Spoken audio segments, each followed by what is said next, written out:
আমাকে বলছে রাজাকার। শুধুমাত্র হিন্দুস্তানের রাজাকারেরাই আমাকে রাজাকার বলতে পারে। আমি রাজাকার নই। সুতরাং আমাকে যারা রাজাকার বলবে তারা পিতৃ পরিচয়হীন অবৈধ সন্তান। আমাকে রাজাকার বলে জনগণ থেকে বিচ্ছিন্ন করবা, জনগণ থেকে আমারে বিচ্ছিন্ন করা যাবে না। আজ আমাকে কথা বলতেই হবে ইনশাআল্লাহ, কারণ আগামীতে আবার আপনাদের সাথে দেখা হবে কিনা আমি জানি না। কথা বলতেই হবে। বিড়ালের মতো 500 বছর বেঁচে থাকার কোনো লাভ নাই। সিংহের মতো 1 ঘন্টা বাঁচতে চাই। আমি দেখতে পাচ্ছি বাংলাদেশের ভাগ্য আকাশে উত্তর গগনে কালো মেঘ জমা হয়েছে। ঝড়ের পূর্বাভাস লক্ষ্য করছি। যদি মোকাবেলা করতে না পারেন সক্ষম ভাবে, এমন অন্ধকার গাঢ় কালো অমাবস্যার রাত আসতে পারে যার সুবে সাদেক হওয়া অসম্ভব। সুতরাং আপনারা কি কাপুরুষের মতো কাফের মুশরিকদের গোলামি করে মরতে চান? বিড়ালের মতো 500 বছর বেঁচে থাকার কোনো লাভ নাই। সিংহের মতো 1 ঘন্টা বাঁচতে চাই। তারপর বলছে কি, এরপরে বলছে আমাকে বলছে রাজাকার। শুনে রাখো চট্টগ্রামের লক্ষ লক্ষ জনতা, পার্লামেন্টে যখন আমাকে এই কথা বলা হয়েছিল, আমার পার্লামেন্টের কলিগ জাফরুল্লাহ চৌধুরী সাহেব বসে আছেন এখানে।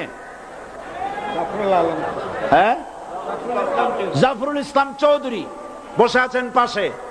প্রধানমন্ত্রী সুদ্ধা, অন্তত 3 শতাধিক পার্লামেন্টের সম্মানিত সদস্যরা সেদিন বসা।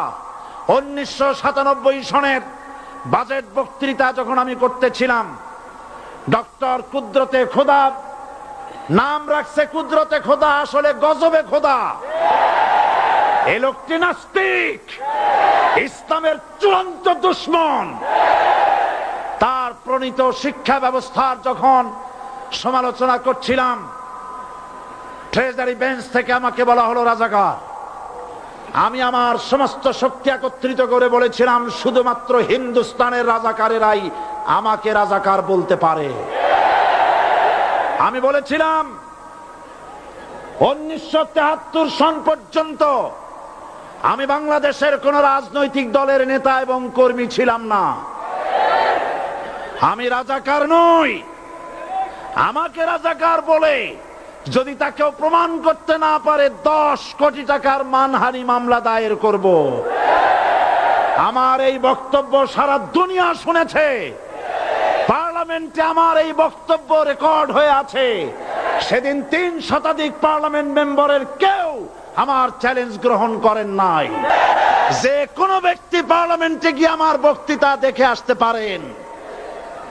এরপরে 1997 সনের 7ই অক্টোবর দৈনিক জনকণ্ঠ পত্রিকা যখন আমার বিরুদ্ধে লিখলো, সেই পত্রিকায় সাইদির ওপেন চ্যালেঞ্জ 8ম পাতা, 1997 7ই অক্টোবর, এত বড় 2 কলমে হেডিং।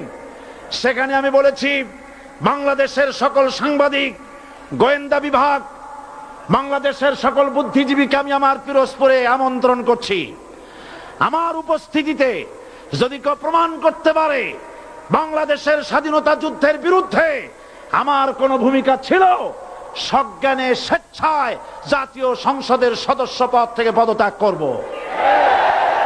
3 বছর পার হয়ে গেছে, আজ পর্যন্ত কেউ এই চ্যালেঞ্জের মোকাবেলা করে নাই। সুতরাং আমাকে যারা রাজাকার বলবে তারা পিতৃ পরিচয়হীন অবৈধ সন্তান। 1971 সনের, শোনো মুসলমানেরা, 1971 সনের কোন কাদা সাইদির গায়ে লাগে নাই।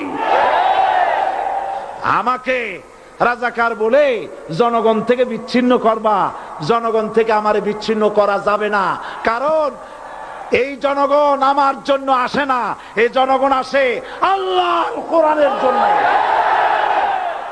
বাংলাদেশের মুসলমানদের শরীরে এক বিন্দু রক্ত থাকতে শয়তানের তৈরি করা ধর্মনিরপেক্ষ মতবাদ বাংলার জমিনে কায়েম হতে দেওয়া হবে না, হবে না। আমরা মানুষের তৈরি করা আইন মানি না। 12 কোটি মুসলমানের দেশে আইন তৈরি করবে মানুষ, আমরা মানব না। পার্লামেন্টে তৈরি হতে হবে কোরআন দিয়ে, পার্লামেন্টে আইন তৈরি হতে হবে কোরআন দিয়ে, এবং কোরআন হবে আল কোরআনের পার্লামেন্ট হবে বাংলাদেশে। ধর্মের নামে রাজনীতি নয়, আমরা ধর্মীয় রাজনীতি করি, আমরা এই কোরআনের রাজনীতি করি।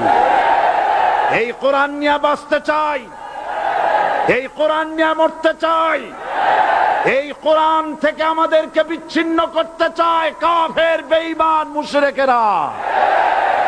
ও আমার জাতি, কোরআন থেকে যারা বিচ্ছিন্ন করতে চায়, তোমরা কি তাদের বিরুদ্ধে জিহাদের জন্য প্রস্তুত থাকবে? যারা মানুষের উপরে জুলুম করছো, আলেমদেরকে ধরতেছো, মুসল্লিদেরকে ধরে ধরে জেলে ঢুকাচ্ছ, সময় আসবে এমন ইন্দুরের গর্ত অপমানা পালাবার জন্য।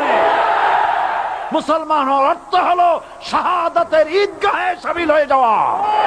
তাড়াহুড়ো করো না, অপেক্ষা করো, ধৈর্য ধরো, মার খাও, জেলে যাও, শহীদ হও, আল্লাহর রাজ কায়েম হবেই হবে।